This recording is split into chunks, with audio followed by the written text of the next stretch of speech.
Good morning બચ્ચા party and welcome to the class of physics with CD Patel.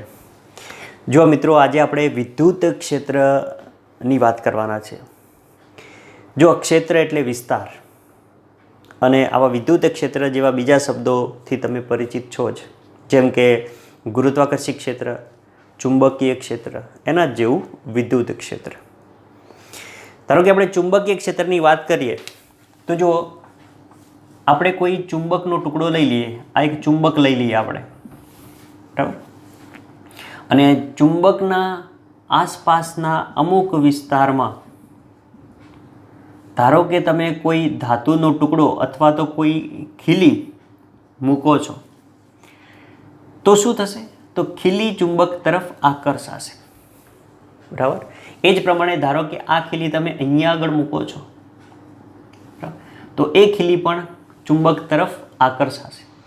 પરંતુ કદાચ તમે અહીંયા આગળ કોઈ ખીલી મૂકશો તો એ ચુંબક તરફ આકર્ષાશે નહીં, જે તમે જાણો છો. આમ જેટલા વિસ્તારમાં આ ચુંબક જે તે પદાર્થ ઉપર ચુંબકીય બળ લગાડે છે અથવા તો ચુંબકની અસર પ્રવર્તમાન થાય છે, એ વિસ્તારને ચુંબકનું ચુંબકીય ક્ષેત્ર કહેવામાં આવે છે. ક્લિયર? એ જે પ્રમાણે ધારો કે કોઈ વિદ્યુત ભાર હોય, બરાબર, તો એ વિદ્યુત ભારની આસપાસના વિસ્તારમાં તેની અસર પ્રવર્તમાન થતી હોય છે, અને એ વિસ્તારને વિદ્યુત ભારનું વિદ્યુત ક્ષેત્ર કહેવામાં આવે છે. ક્લિયર? જેમ અત્યારે આપણે ઊભા છીએ તો આપણા પર ગુરુત્વાકર્ષી બળ લાગે છે, એટલે આપણે ગુરુત્વાકર્ષી ક્ષેત્રમાં છે એવું કહીએ, બરાબર. પણ જો પૃથ્વીથી દૂર શૂન્યાવકાશમાં જતા રહીએ તો આપણા ઉપર ગુરુત્વ બળ લાગશે નહીં, બરાબર. એટલે આપણે ગુરુત્વાકર્ષી ક્ષેત્રથી બહાર નીકળી ગયા એવું કહેવાય, બરાબર. તો આમ વિદ્યુતની આસપાસ કે જેની અંદર વિદ્યુત ભારની અસર પ્રવર્તમાન થતી હોય એટલા વિસ્તારને તેનું વિદ્યુત ક્ષેત્ર કહેવામાં આવે છે. ક્લિયર? તો ચલો પહેલાં વિદ્યુત ક્ષેત્રની વ્યાખ્યા લખી દઈએ. વિદ્યુત ક્ષેત્ર કોને કહેવાય? જો ક્વેશ્ચન છે કે વિદ્યુત ક્ષેત્રની સમજૂતી આપો તથા બિંદુવત વિદ્યુત ભારને વિદ્યુત ક્ષેત્રની સમજૂતી મેળવવાની છે. ઓકે, તો પહેલાં આપણે વિદ્યુત ક્ષેત્રની વ્યાખ્યા લખી દઈએ. વિદ્યુત ક્ષેત્ર જો તો કે કોઈ પણ વિદ્યુત ભાર લઈ લઈએ આપણે, તો કે કોઈ પણ વિદ્યુત ભારની આસપાસ ના વિસ્તારમાં તેની અસર પ્રવર્તતી હોય છે, અને જે વિસ્તારમાં અસર પ્રવર્તતી હોય, એટલે કે પ્રવૃત્તિ હોય, તે વિસ્તારને વિદ્યુત ભારનું વિદ્યુત ક્ષેત્ર કહે છે. ક્લિયર? તો કોઈ પણ વિદ્યુત ભારની આસપાસના વિસ્તારમાં તેની અસર પ્રવર્તતી હોય તો તે વિસ્તારને વિદ્યુત ભારનું વિદ્યુત ક્ષેત્ર કહેવામાં આવે છે, બરાબર. ધારો કે તમે કોઈ સોસાયટીમાં રહેતા હોય તો એ સોસાયટી પૂરતી તમારી દાદાગીરી ચાલે, બરાબર. ચલો સોસાયટીથી બહાર નીકળો તો બીજી સોસાયટી સુધી તમારી દાદાગીરી ચાલે. પછી તમે બહાર નીકળો તમારા શહેરના તો તમારી દાદાગીરી ઓછી થતી જાય, બરાબર. બહારના બીજા શહેરમાં જાઓ તો બીજા લોકોની દાદાગીરી હોય. ક્લિયર? તો એ પ્રમાણે જે તે વિસ્તારની અંદર જે તે વ્યક્તિની અથવા તો અહીંયા આગળ વિદ્યુત ભારની વાત કરીએ આપણે, તો એ વિદ્યુત ભારની અસર પ્રવર્તમાન થતી હોય તો એ વિસ્તારને તેનું વિદ્યુત ક્ષેત્ર કહેવામાં આવે છે. ક્લિયર? ઓકે, હવે આપણે આ બિંદુવત વિદ્યુત ભારના વિદ્યુત ક્ષેત્રની વાત કરવાની છે. તો એના માટે આપણે શૂન્ય અવકાશની અંદર કોઈ એક વિદ્યુત ભાર ધારી લઈએ, બરાબર. કે ભાઈ ધારો કે શૂન્ય અવકાશમાં ઉગમ બિંદુ O ઉપર ધારો કે આ એક્સ અક્ષ છે અને આ વાય અક્ષ લઈ લઈએ આપણે, બરાબર. એનો ઉગમ બિંદુ O. અને આ ઉગમ બિંદુ O ઉપર ધારો કે કોઈ એક ધન વિદ્યુત ભાર Q લીધેલો છે, બરાબર. અને આ Qને કારણે એની આસપાસ વિદ્યુત ક્ષેત્ર, એટલે વિદ્યુત ભારને કારણે એની આસપાસ વિદ્યુત ક્ષેત્ર પ્રવર્તમાન થાય છે. અને જે વિદ્યુત ભાર વિદ્યુત ક્ષેત્ર ઉત્પન્ન કરે અને સ્ત્રોત વિદ્યુત ભાર કહેવામાં આવે છે. સ્ત્રોત વિદ્યુત ભાર. ક્લિયર? ઓકે. હવે વિદ્યુત ભારને વિદ્યુત ક્ષેત્રની તીવ્રતા પણ કહેવામાં આવે છે. તો આપણે ધારો કે વિદ્યુત ક્ષેત્રની તીવ્રતા અથવા તો વિદ્યુત ક્ષેત્ર જો નક્કી કરવું હોય તો એના માટે કોઈ એક પરીક્ષણ વિદ્યુત ભાર લેવો પડે. ક્લિયર? તો આ વિદ્યુત ક્ષેત્રના વિસ્તારમાં ધારો કે આ ઉગમ બિંદુ ઓથી કોઈ પી બિંદુએ કોઈ એક એકમ ધન વિદ્યુત ભાર આપણે અહીંયા આગળ લઈએ કે જેને પરીક્ષણ વિદ્યુત ભાર લીધો છે, બરાબર, કીધો છે. ઓથી આર અંતરે, ધારો કે અંતર આર છે, બરાબર. ચલો જોડે જોડે આપણે લખતા પણ જઈએ એટલે તમને થિયરી લખવામાં ઇઝી પડે કે ભાઈ ધારો કે શૂન્યાવકાશમાં ઉગમ બિંદુ O પર Q વિદ્યુત ભાર મૂકેલો છે, વિદ્યુત ભાર મૂકેલો છે, બરાબર. હવે આ Q વિદ્યુત ભાર જે મૂકેલો છે એની આસપાસ વિદ્યુત ક્ષેત્રની અસર પ્રવર્તમાન થાય, બરાબર છે. ઓકે. તો હવે આ O થી R અંતરે P બિંદુએ આપણે એક પરીક્ષણ વિદ્યુત ભાર મૂકીએ કે ભાઈ O થી R અંતરે P બિંદુએ પરીક્ષણ વિદ્યુત ભાર Q મૂકતા. ચલો હવે વિદ્યુત ભાર તમે આ વિદ્યુત ક્ષેત્રમાં મૂકશો એટલે આ વિદ્યુત ભાર જે છે એ પરીક્ષણ વિદ્યુત ભાર પર બળ લગાડશે, બરાબર. જેમ ભાई लोगों का इलाका હોય, વિદ્યુત ક્ષેત્ર એટલે ભાई लोगों का इलाका, તો એની અંદર કોઈ બીજો વ્યક્તિ આવી જાય તો એના ઉપર બળ લગાડે ને, પકડીને પૂછે અય કહા સે આયા હે એના જેવું, બરાબર. તો આ વિદ્યુત ભાર એના ઉપર બળ લગાડશે. તો ચલો વિદ્યુત ભાર વડે લાગતું બળ એટલે કયું બળ આવશે? કુલંબીય બળ. તો Q ઉપર લાગતું બળ, ચલો અહીંયા લખું છું કે આ Q વડે પરીક્ષણ વિદ્યુત ભાર Q પર લાગતું બળ. તો ચલો હવે બળ તો તમે પડી ગયા, કુલંબીય બળ. F બરાબર શું થશે? KQ ઇન્ટુ Q અપોન બંને વચ્ચેનું અંતર R છે એટલે R² ઇન્ટુ બળ આ દિશામાં લાગશે તો એ દિશામાંનો એકમ સદિશ આવશે R કેપ, બરાબર. તો Q વડે સ્મોલ q વિદ્યુત ભાર પર લાગતું બળ FKQ into Q upon R² into એ દિશામાંનું એકમ સદિશ. હવે અહીંયા આપણે પરીક્ષણ માટે એકમ ધન વિદ્યુત ભાર લીધેલો છે, બરાબર. પરીક્ષણ માટે એકમ ધન વિદ્યુત ભાર લીધેલો છે એટલે આ વિદ્યુત ભારનું મૂલ્ય એક એકમ લઈ લઈએ આપણે, બરાબર. કે હવે અહીં Q બરાબર 1 કુલમ એટલે કે એકમ ધન વિદ્યુત ભાર, એકમ ધન વિદ્યુત ભાર લઈએ તો જુઓ શું થશે? તો કે એકમ ધન વિદ્યુત ભાર દીઠ લાગતું બળ, એકમ ધન વિદ્યુત ભાર દીઠ લાગતું બળ એટલે કેટલું થશે? તો એકમ ધન વિદ્યુત ભાર દીઠ, એકમ ધન વિદ્યુત ભાર એટલે એકમ લો એટલે ક્યાં આવે? છેદમાં, બરાબર. દીઠ લાગતું બળ F, બરાબર.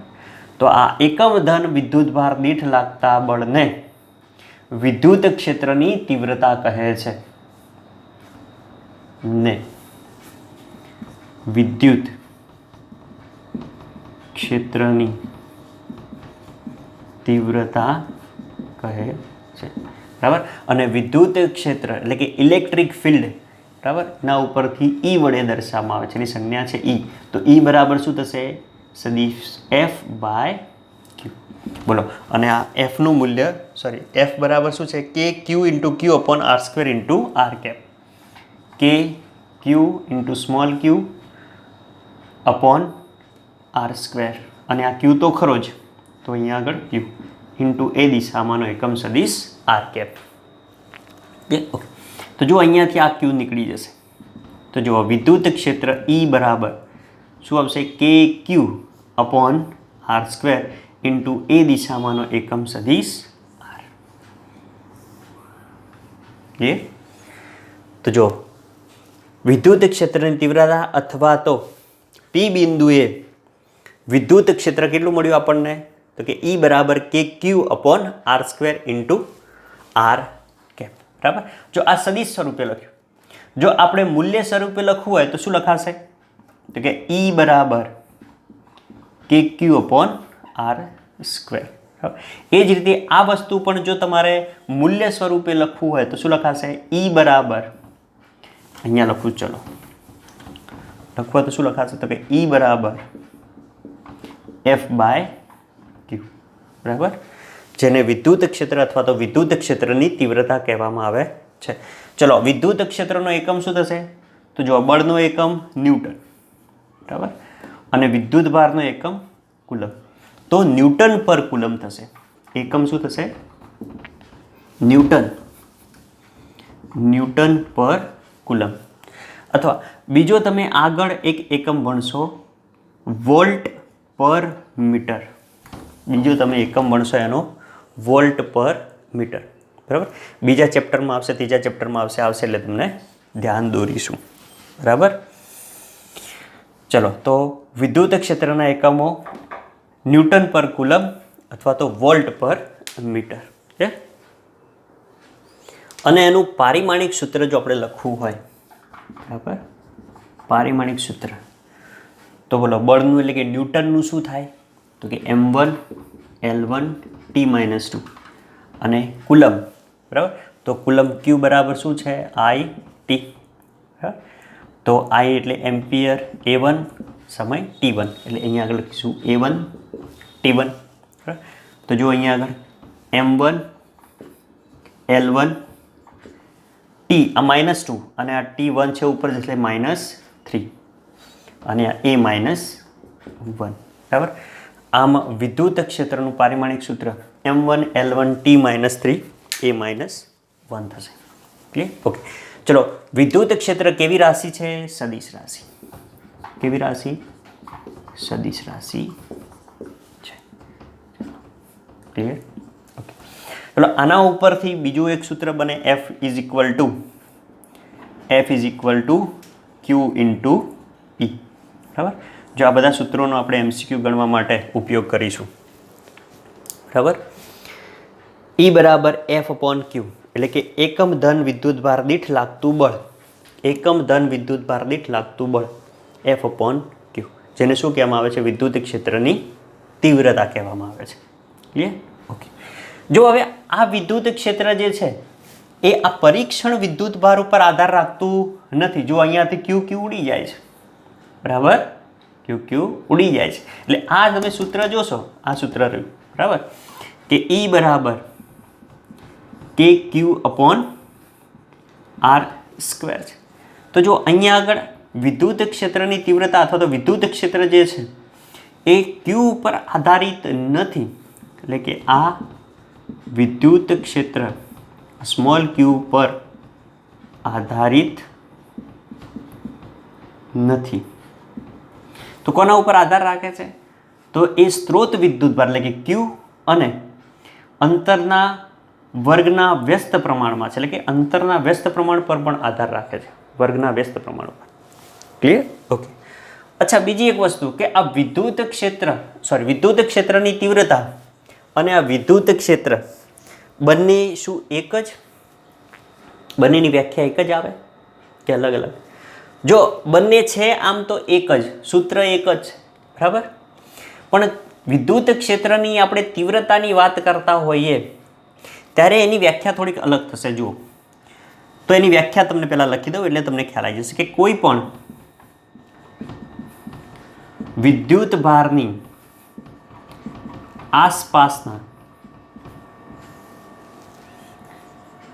આસપાસના વિસ્તારમાં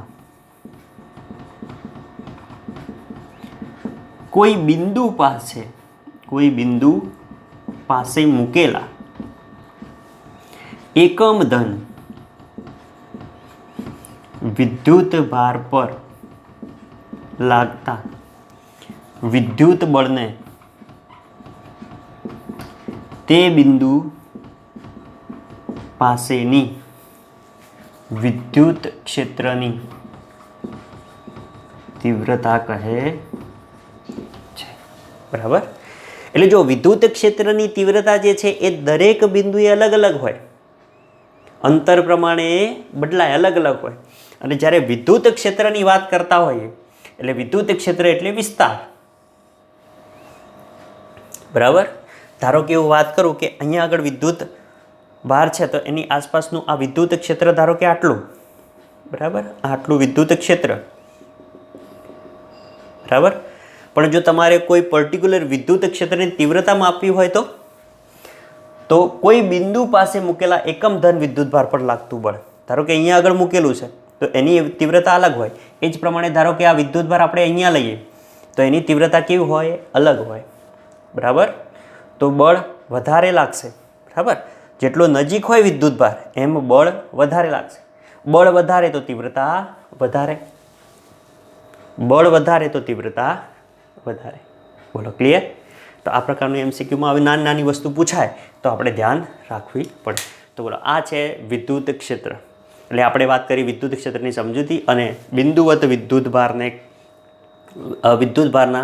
વિદ્યુત ક્ષેત્રની સમજૂતી. આવું પૂછાય તો તમારે આટલું લખવાનું. આ આવશે વિદ્યુત ક્ષેત્રમાં. ક્લિયર? ઓકે. હવે આ વિદ્યુત ક્ષેત્રની કેટલીક લાક્ષણિકતાઓ છે એ જોઈ લઈએ. જુઓ, તો વિદ્યુત ક્ષેત્રની લાક્ષણિકતા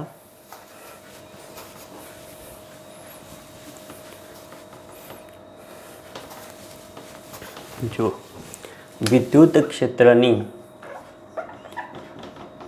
લાક્ષણિકતાઓ.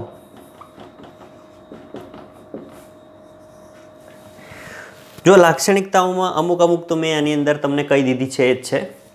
પહેલી છે કે ભાઈ વિદ્યુત ક્ષેત્ર ઉત્પન્ન કરતા વિદ્યુત ભારને સ્ત્રોત વિદ્યુત ભાર કહે છે. વિદ્યુત ક્ષેત્ર ઉત્પન્ન કરતા વિદ્યુત ભારને સ્ત્રોત વિદ્યુત ભાર કહે છે. બરાબર, એ જ પ્રમાણે આ વિદ્યુત ક્ષેત્રની તીવ્રતાનું મૂલ્ય નક્કી કરતા આ વિદ્યુત ભારને પરીક્ષણ વિદ્યુત ભાર કહે છે. એટલે કે વિદ્યુત ક્ષેત્રની તીવ્રતાનું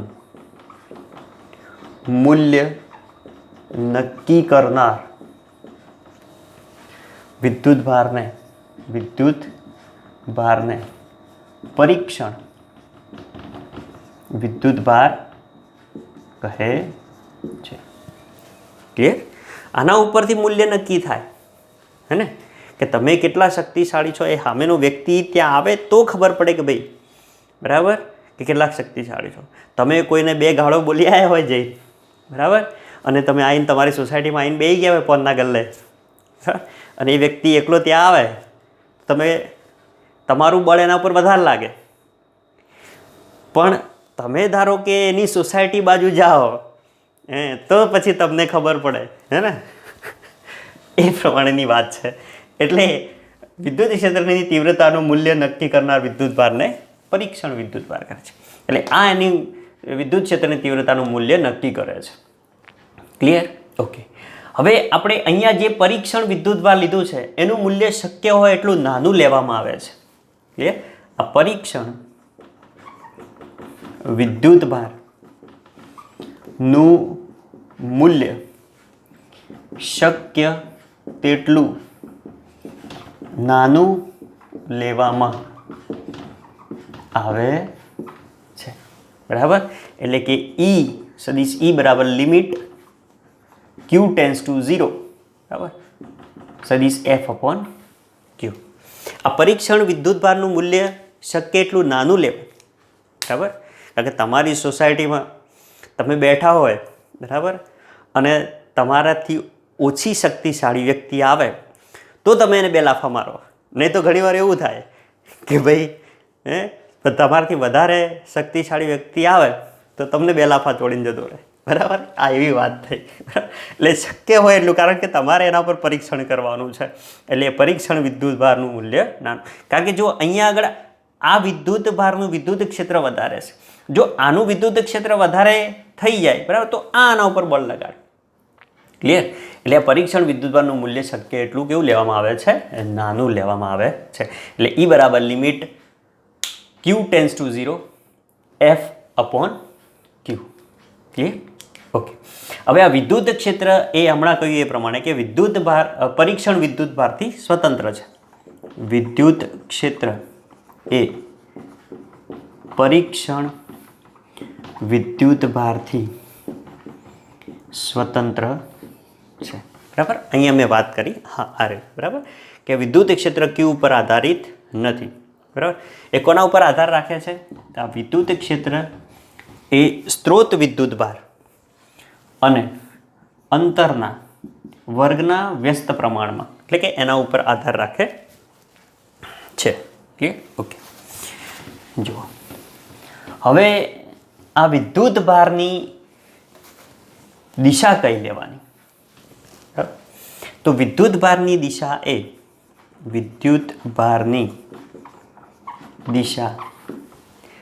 એ એકમ ધન વિદ્યુતભાર પર લાગતા બળની દિશામાં લેવામાં આવે છે. જો સમજીએ અહીંયા આગળ કેવી રીતે. તો જો એકમ ધન વિદ્યુતભાર ઉપર ત્યારે સ્ત્રોત વિદ્યુતભાર જ્યારે બળ લગાડશે, ધારો કે આ સ્ત્રોત વિદ્યુતભાર છે, બરાબર, અને આ તમારો એકમ ધન વિદ્યુતભાર છે.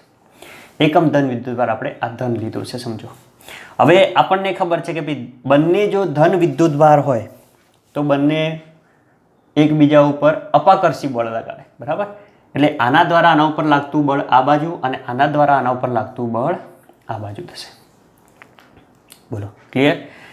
એટલે આ બળ છે કઈ દિશામાં લાગે છે? આના ઉપર લાગતું બળ આ દિશામાં લાગે છે, બરાબર.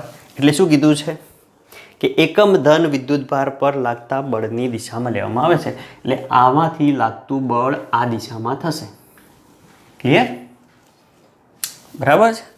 ઓકે. તો જો કે કોઈ ધન વિદ્યુતભાર હોય તો એ ધન વિદ્યુતભારનું વિદ્યુત ક્ષેત્ર વિદ્યુતભારથી બહારની તરફ હશે, બરાબર. જેમ આમ, બરાબર, આ બાજુ બળ લગાડે તો આમ, આ બાજુ બળ લગાડે તો આમ, આ બાજુ, બરાબર. તો કોઈ ધન વિદ્યુતભાર લેવામાં આવે, જો અહીંયા કે ધન વિદ્યુતભારનું વિદ્યુત ક્ષેત્ર વિદ્યુતભારથી બહારની તરફ હોય છે. પણ જો બહારની તરફ પણ કેવું હોય છે? તો જો બહારની તરફ ધારો કે અહીંયાથી અહીંયા આટલા અંતરે કેવું હશે? સમાન હશે. ધારો કે આ બિંદુએ લઈએ તો આ બિંદુએ વિદ્યુત ક્ષેત્ર જેટલું હશે એટલું જ આ બિંદુએ કેવું હશે? સમાન હશે, બરાબર. કારણ કે એ અંતર ઉપર આધાર રાખે છે, બરાબર. તો આ કેવું થશે? આમ ત્રિજ્યાવર્તી થશે, બરાબર. તો આ વિદ્યુતભારથી ત્રિજ્યાવર્તી દિશામાં બહાર તરફ હશે. ક્લિયર? ચલો, એ જ રીતે આપણે ઋણ વિદ્યુતભારની વાત કરીએ તો ઋણ વિદ્યુતભારનું વિદ્યુત ક્ષેત્ર શું થશે? તો જો આ ઋણ વિદ્યુતભાર છે, હવે આ ધનની જગ્યાએ ધારો કે ઋણ લઈએ, અહીંયા એકમ ધન વિદ્યુતભાર છે, તો ઋણ ધનને શું કરશે? આ કરશે. તો આના ઉપર લાગતું બળ કઈ તરફ હશે? આ બાજુ હશે. આના ઉપર બળ કઈ તરફ લાગતું? જુઓ, આ બાજુ લાગતું હતું, એટલે દિશા તો આ જ થઈ ને. એ જ રીતે આના વડે આના ઉપર લાગતું બળ આ તરફ થશે ચલો એ જ રીતે અહીંયા આગળ ધન વિદ્યુત ભાર લો તો લાગતું બળ આ તરફ, આ બાજુ લો તો આમ તરફ, બરાબર, અહીંયા લો તો આમ, બરાબર, આમ આમ આમ ઋણ વિદ્યુત ભારનું વિદ્યુત ક્ષેત્ર વિદ્યુત ભારથી ત્રિજ્યાવર્તી દિશામાં, જુઓ ત્રિજ્યાવર્તી દિશામાં કઈ તરફ? અંદર તરફ, બરાબર, અંદર તરફ હશે અથવા તો સ્ત્રોત વિદ્યુત ભાર તરફ હશે. ક્લિયર? ઓકે. તો જો આ વિદ્યુત ક્ષેત્રની લાક્ષણિકતાઓ છે, કદાચ 2 માર્ક્સની અંદર પૂછાય તમને તો લખવાની, બરાબર, કે વિદ્યુત ક્ષેત્ર ઉત્પન્ન કરતા વિદ્યુત ભારને સ્ત્રોત વિદ્યુત ભાર કહેવાય અને વિદ્યુત ક્ષેત્રની તીવ્રતા નક્કી કરનાર વિદ્યુત ભારને પરીક્ષણ વિદ્યુત ભાર કહેવાય. પરીક્ષણ વિદ્યુત ભાર શક્ય એટલો નાનો લેવામાં આવે છે, બરાબર, અને પરીક્ષણ વિદ્યુત ભાર એ વિદ્યુત ક્ષેત્રથી સ્વતંત્ર છે.